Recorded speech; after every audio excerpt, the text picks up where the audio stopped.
With Yule coming up, we are sure that many of you are interested in learning about how to celebrate Yule in a way that coincides with the lore.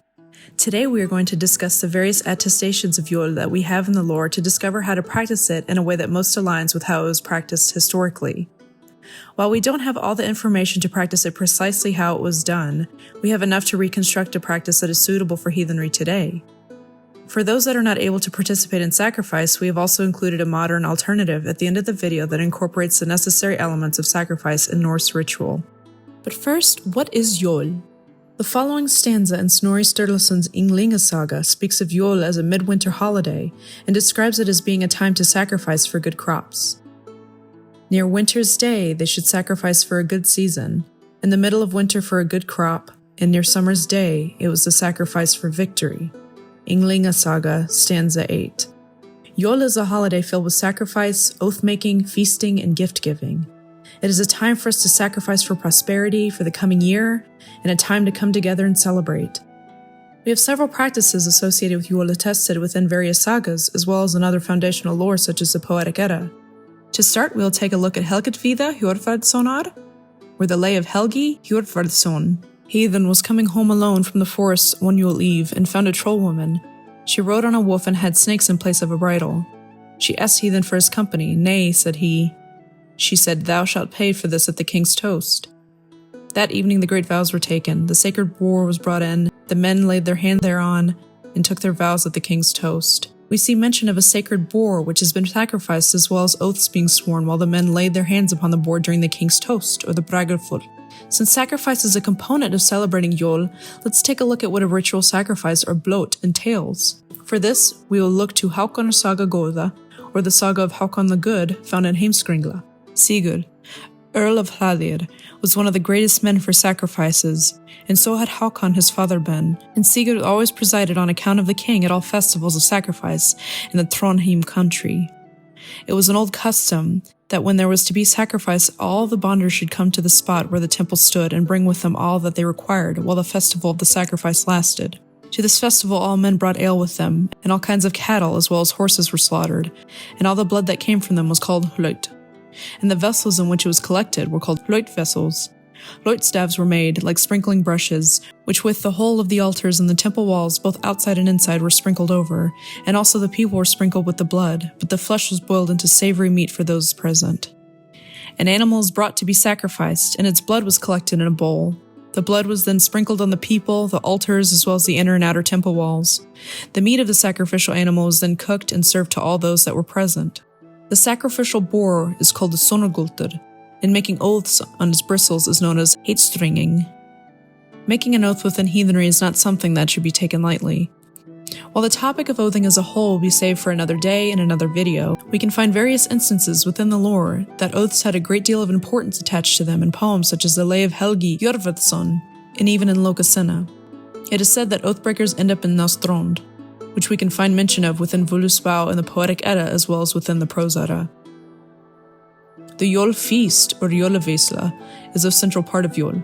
We can find many attestations to a large feast being held within the various sagas. For starters, within Saga of Hákon the Good, we can see a mention of a Yule feast. The winter thereafter, the king prepared a Yule feast in Mor, and 8 chiefs resolved with each other to meet at it. Egil Saga Skallagrímssonar, or Egil Saga, mentions a feast as well. In Erik Saga Rauða, or the Saga of Eric the Red, we see that the Yule feast was a grand event.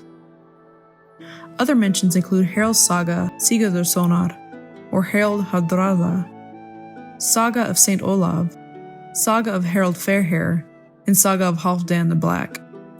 The last part of Yule celebrations that we will be talking about today is gift-giving. This is another practice which has been attested to many times within the lore. Egil's Saga describes gift-giving for Yule in detail in the following text. Erenbjorn held a great Yule feast, to which he bade his friends and the neighboring landowners. Erenbjorn gave Egil as a Yule gift a trailing robe made of silk, and richly embroidered with gold, studded with gold buttons in front all down to the hem. Erenbjorn had had the robe made to fit Egil's stature. Erenbjorn gave also to Egil at Yule a complete suit newly made. It was cut of English cloth of many colors. Friendly gifts of many kinds gave Erenbjorn and Yule to those who were his guests, for Erenbjorn was beyond all men open-handed and noble. We also have mentions of gift-giving within the saga of Saint Olav as well as the saga of Magnus Barefoot.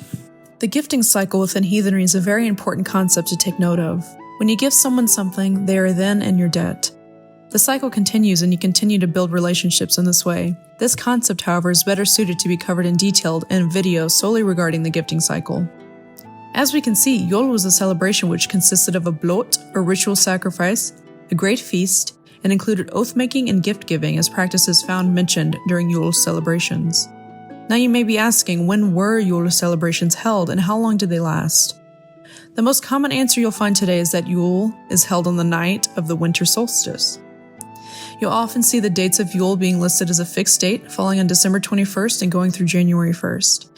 This is not when it was historically celebrated, however. In fact, there was no singular date that it was held.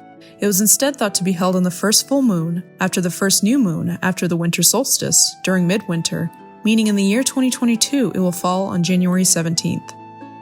At the very beginning of the video I quoted stanza 8 of the Ynglinga saga, which places Yule happening during midwinter, which has been erroneously conflated as being the same thing as the winter solstice in modern times.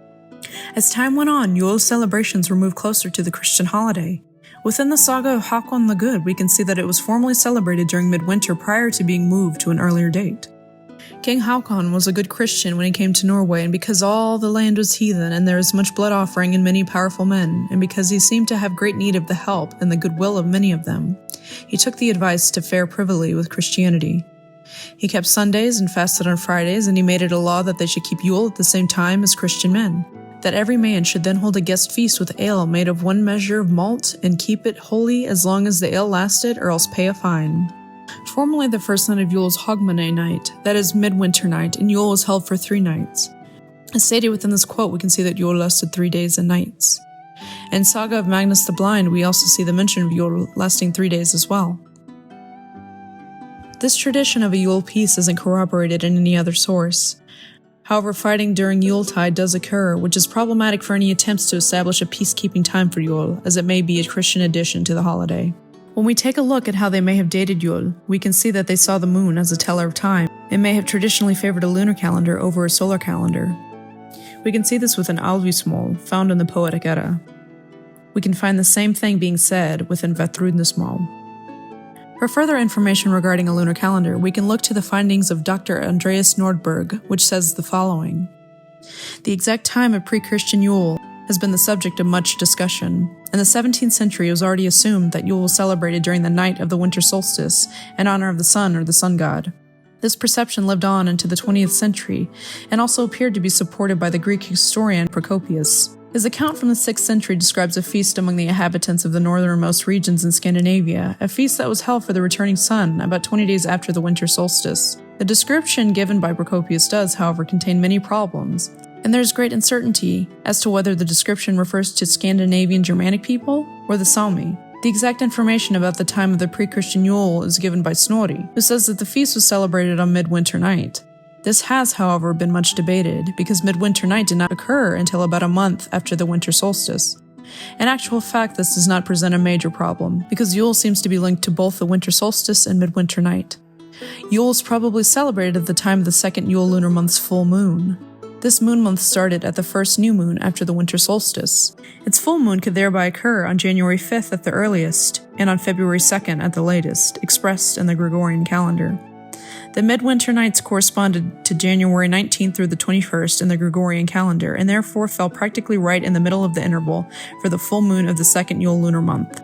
Similar calculations by Thietmar Mersberg concerning the time of the major blót sacrifice in Lyra also confirms this result, i.e. that the pre-Christian Yule was celebrated at the first full moon after the first new moon that followed the winter solstice.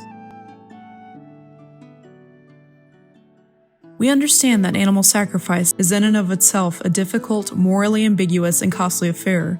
Using components from the lore, this ritual has been devised to honor the sacrificial nature of the blót, while removing the modern-day obstacles, with an attempt to avoid Wiccanization as much as possible.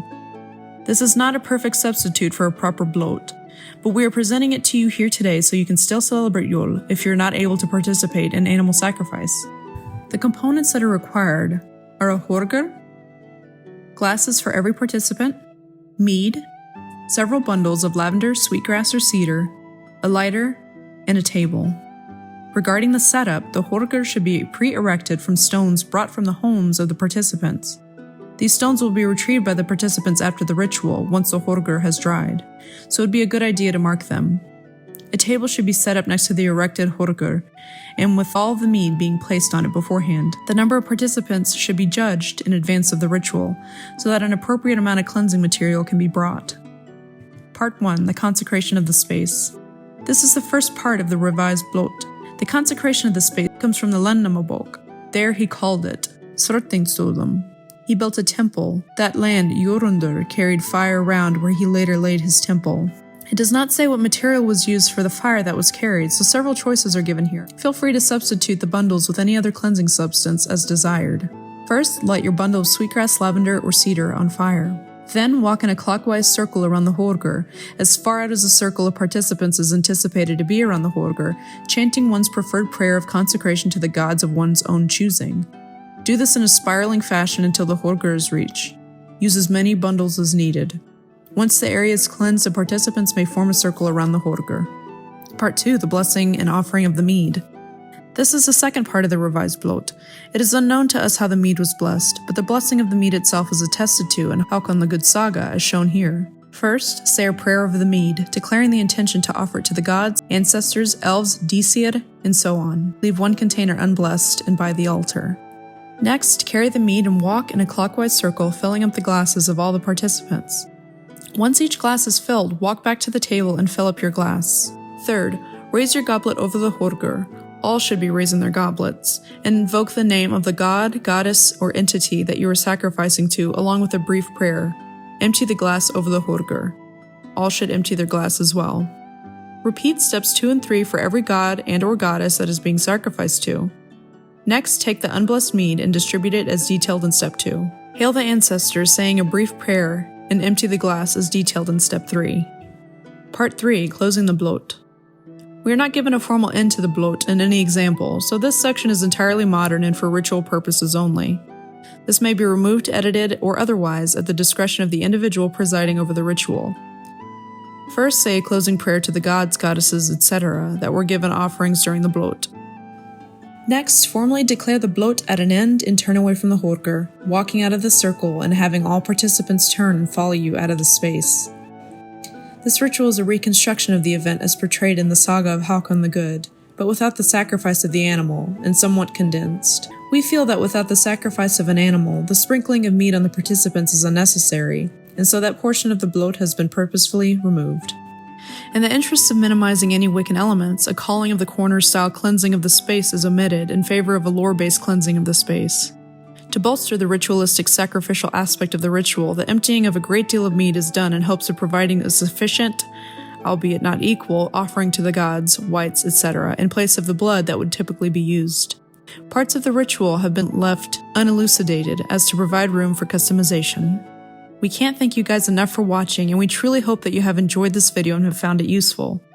Please let us know in the comments what you have planned for Yule. From our heathen household to yours, we hope you have a very happy Yule, and we'll see you next time.